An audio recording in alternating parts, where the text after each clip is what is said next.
A sala estava silenciosa, cortada apenas pelos gemidos suaves de um filhote deitado na mesa de aço gelada. Os olhos grandes e marejados dele seguiram a mão do veterinário como um pedido de misericórdia. Então, algo extraordinário aconteceu. Ele ergueu a patinha e a encostou, leve, na palma do médico, como quem implora pela própria vida. O veterinário parou, coração acelerado, dividido entre a rotina e a compaixão. Já tinha feito aquele procedimento muitas vezes, mas nenhum cão tinha olhado assim para ele. E quando enfim entendeu o motivo, a verdade o destruiu por dentro. O abrigo da zona leste de São Paulo costumava ser barulhento. Latidos, miados, portas de canil batendo, vozes apressadas. Mas quando os funcionários encontraram a caixa de papelão perto da entrada naquela manhã, o silêncio pareceu entrar junto. Dentro, encolhido num cobertor úmido, havia um filhote tão frágil que mal levantava a cabeça. As costelas saltavam como gravetos, o pelo ralo e opaco. Os olhos castanhos, enormes, brilhavam de uma tristeza pesada demais para um corpo tão pequeno. Eles se entreolharam. Uma das funcionárias, Ana, se abaixou e o pegou com cuidado. O corpinho tremia, mas ele não chorou. Quase todo cachorro chega chorando, latindo, tentando fugir. Aquele não. Parecia já ter gastado a força de lutar. Coitadinho, sussurrou Ana. Está há dias sem comer. Outra pessoa soltou um suspiro cansado, folheando uma prancheta. Casos assim raramente avançam. É melhor preparar o inevitável. Ninguém respondeu. Sabiam o que viria. Levaram o filhote para a mesa de exame. Sob a luz fria, a situação ficou ainda mais evidente. Pernas finas tremendo só para se manter em pé. Uma cicatriz discreta na lateral, antiga, mas eterna. O olhar dele encontrou o de todos, direto e humano. O formulário foi preenchido em minutos, desnutrido, fraco, inviável para a adoção. A última anotação cortou qualquer esperança. Eutanásia agendada. O dia passou. No fim do corredor, no canil mais afastado, ele ficou deitado, cabeça apoiada nas próprias patas. Não latia, não pedia. Apenas seguia com os olhos cada pessoa que passava. Uma voluntária, Luísa, jurou ter visto lágrimas se formando. "Você não quer desistir, quer?" murmurou, encostando os dedos no metal frio. O filhote esticou a patinha, fraca, mas firme, como se respondesse. Não era decisão dela. À noite, quando o abrigo fechou, os funcionários juntaram as tarefas do dia seguinte. Vacinas, castrações, atendimentos. E, no fim da lista, o nome escrito às pressas. Filhote sem identificação. Uma estrela vermelha ao lado. Ninguém comentou. Eutanásia fazia parte do trabalho. O distanciamento era uma forma de sobreviver. Mesmo assim, alguém ficou parado diante do canil por mais um instante, encarando aqueles olhos sem piscar. Pareciam saber o que o aguardava. Pareciam pedir que mudassem de ideia. O funcionário suspirou e foi embora. De madrugada, o filhote se enroscou no cobertor fino. O prédio estalava, um ou outro latido distante, e cada som lembrava a ele que o tempo estava acabando. Ainda assim, quando passos ecoaram no corredor ao amanhecer, ele levantou a cabeça. O corpo era frágil, o espírito cansado, mas nos olhos havia uma faísca. Eu quero viver. O portão abriu. Uma mão o colocou com cuidado numa caixa de transporte. Ele não resistiu. Quando a porta da caixa travou e a papelada foi presa por cima, a patinha dele encostou no arame. Um gesto simples, mas pesado como um grito. Não era reflexo, era um pedido. O veterinário do dia, Dr. Renato Alves, tinha 15 anos de estrada.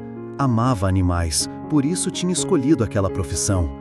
Mas amar cobra um preço. Ele sempre se lembrava de que a eutanásia podia ser um ato de misericórdia. Repetia isso para conseguir seguir. Ainda assim, as palavras arranhavam a alma. Chegou mais cedo, pegou a prancheta.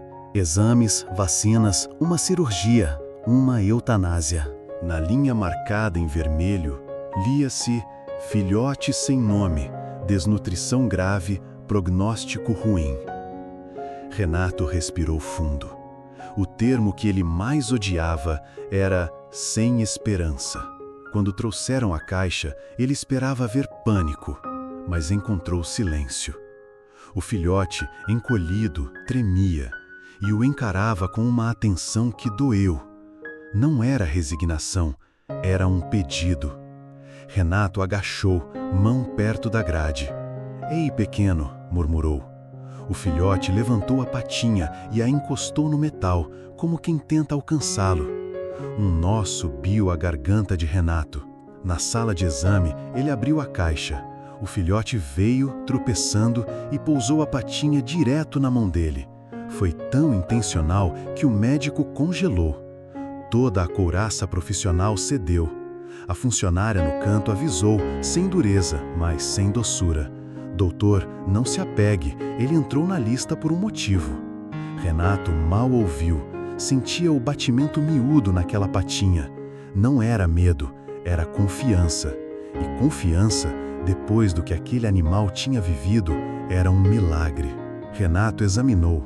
Estetoscópio no peito, coração acelerado, porém firme, pulmões limpos, gengivas pálidas, mas reativando cor ao toque. Nada de infecção crítica. Os ossos pontudos contavam uma história de fome e abandono, não de um fim inevitável. Ele anotou rápido: não terminal, desnutrição grave, possível recuperação com suporte. O filhote encostou a cabeça no antebraço dele. O peso era quase nada, mas o impacto imenso. Renato examinou. A seringa repousava na bancada, fria, pronta. A mão de Renato não foi até ela. "Você não está pronto para ir, está?" sussurrou. O filhote respondeu com um gemido baixo e apertou a patinha na mão dele. Uma lágrima escorreu. Ele virou o rosto, enxugou. A verdade estava diante dele.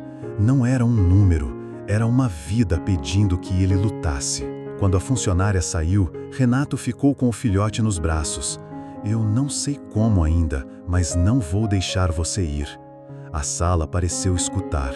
Na ronda mais tarde, o corredor chamou pelo nome da urgência. Outros cães latindo, gatinhos se escondendo.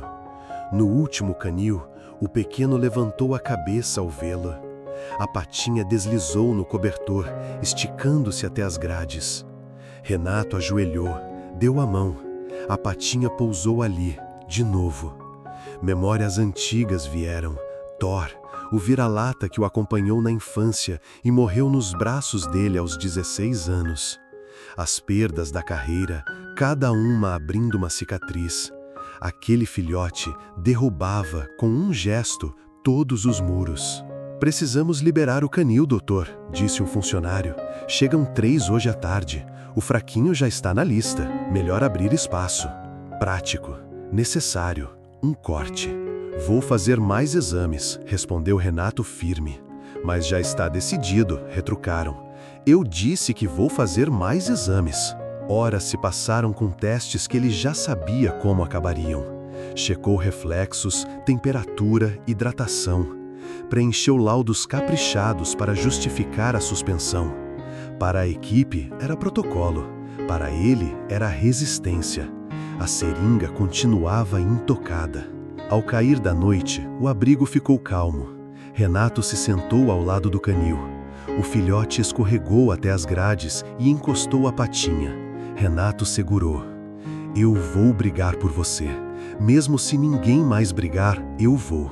No dia seguinte, ele buscou o que faltava, prova incontestável. Estetoscópio de novo, coração vivo, pulmões limpos, gengivas reagindo, sem sinais de doença fatal. O corpo gritava fome, não morte, e fome tem cura, comida, paciência, calor. As cicatrizes diziam outras coisas. Alguém tinha falhado com ele antes de todos. No microscópio e nos exames básicos, os números confirmaram: desidratação, carência de nutrientes, fraqueza. nada que justificasse o fim. Renato encostou a testa no braço e soltou o ar. Você não está morrendo, você está faminto, e fome a gente trata. Levou os resultados para a direção. Sônia, a diretora, ouviu com ceticismo. Mesmo que se recupere, quem vai adotar? As pessoas não querem os quebrados. Renato segurou a prancheta com força. Ele não é quebrado. Foi falhado. E eu não vou falhar também. E o espaço? E os custos? Eu assumo. Eu mesmo vou acolher, sem gasto para o abrigo, sem ocupar canil.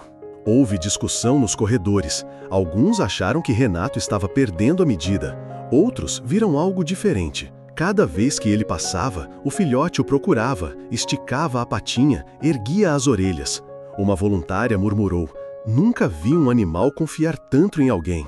À tarde, Renato assinou os papéis de lar temporário. A tinta ainda fresca tremia um pouco na mão. Ele não é mais estatística, é meu. A diretora assentiu, vencida pelo conjunto de provas e pela teimosia dele. Tudo por sua conta, tudo por minha conta. Renato o levou para casa nos braços, não na caixa. Ao entrar, estendeu um cobertor perto da sala. O filhote hesitou, tremendo, sem saber se aquilo era mesmo um porto seguro. Aos poucos, se enrolou no tecido e soltou um suspiro comprido. "Esta é sua casa agora", disse Renato, com a voz embargada. Os primeiros dias foram duros. O apetite era fraco, as pernas falhavam, o sono vinha com pesadelos. Renato oferecia caldo morno, ração amolecida, palavra por palavra de incentivo. "Só mais uma colher, você consegue." À noite, quando os gemidos surgiam nos sonhos, ele descia da cama e pousava a mão no corpinho trêmulo, até a respiração acalmar. "Você está seguro, ninguém vai te machucar." A patinha, quase sempre, procurava a mão dele no escuro. As semanas passaram e a mudança apareceu. Os olhos ficaram mais vivos, o pelo começou a brilhar, o passo se firmou. A primeira vez que o rabinho balançou, curto e incerto, Renato riu alto, assustando a si mesmo. Era um som que a casa não ouvia há muito tempo. No quintal, o filhote perseguiu folhas, cheirou cada canto, arriscou corridinhas tortas. Vizinhos espiaram. "É o mesmo do abrigo?" perguntaram. "O mesmo", respondeu Renato, com orgulho singelo. Ele só precisava de alguém que acreditasse. As noites viraram um ritual de cura. Depois do trabalho, Renato sentava perto da janela. O filhote, que ele passou a chamar de Nino, subia no colo sem pedir licença e se enrolava, quente e confiante. "Você está me ensinando tanto quanto eu te salvo", sussurrava Renato. Percebeu que a segunda chance não era só do Nino, era dele também. Mesmo com a recuperação, uma cicatriz no pescoço não deixava a cabeça de Renato em paz. Não parecia marca aleatória, era redonda, profunda, como se uma coleira tivesse apertado demais. Numa noite de escovação, os dedos dele tocaram um carocinho duro sob a pele. Ele separou o pelo com cuidado. Era um microchip. No dia seguinte, no consultório, passou o leitor. Um número apitou. Renato digitou no Sistema Nacional. A ficha apareceu. Nino não era um anônimo, tinha registro. O tutor original se chamava Henrique Duarte, militar do Exército. Ao lado do nome, um símbolo dourado. Falecido. Renato ficou olhando a tela, mudo. A história se desdobrou. Henrique adotou o filhote antes de uma missão no interior. Deixou-o com um vizinho enquanto estava fora. Henrique não voltou. O vizinho abandonou o cachorro.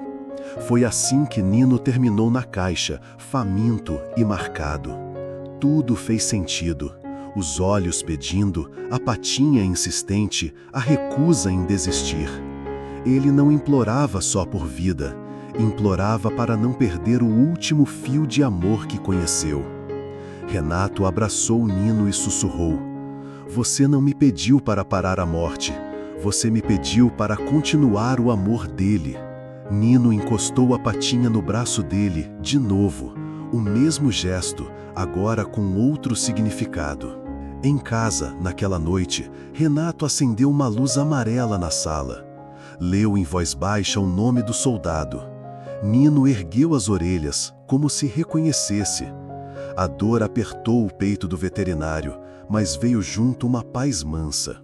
"Fica tranquilo", disse, beijando a cabeça do filhote. "Eu vou honrar o que ele começou. Você está seguro." Depois disso, cada gesto ganhou um peso novo. Quando Renato alimentava Nino, imaginava Henrique fazendo o mesmo. Quando Nino corria estabanado pelo gramado, ele imaginava uma risada fardada acompanhando. Cada lambida, cada soneca no colo parecia amarrar as vidas dos três. Nino floresceu. O olhar travesso, a corrida firme, o pelo macio.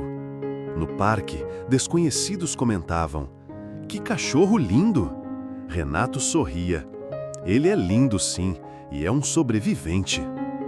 A vitória, porém, brilhava mais nos momentos quietos. Nas tardes preguiçosas, Nino vinha e encostava a patinha na mão dele. Não era mais desespero, era gratidão. Às vezes, Renato falava o nome de Henrique em voz alta, como oração. Nino levantava a cabeça e prestava atenção. "Ele está bem", murmurava Renato, olhando o céu que dourava atrás dos prédios. "Eu prometo que ele está amado." Era como se o recado cruzasse o vento. Numa dessas tardes, sentados na calçada da casa, o sol descendo devagar, Renato olhou para Nino deitado aos pés dele. "A gente conseguiu", disse com a voz apertada e feliz. "Você pediu para eu te salvar e eu salvei, mas a verdade é que você me salvou também." Se esta história tiver algo a ensinar, que seja o valor dos silêncios que quase ignoramos. Há vidas pedindo chance com um olhar, com uma patinha tremendo. Nino não queria só sobreviver. Queria lembrar que nenhum coração é pequeno demais para merecer começo de novo. Renato achou que tinha resgatado um cachorro. No fim, os dois se resgataram.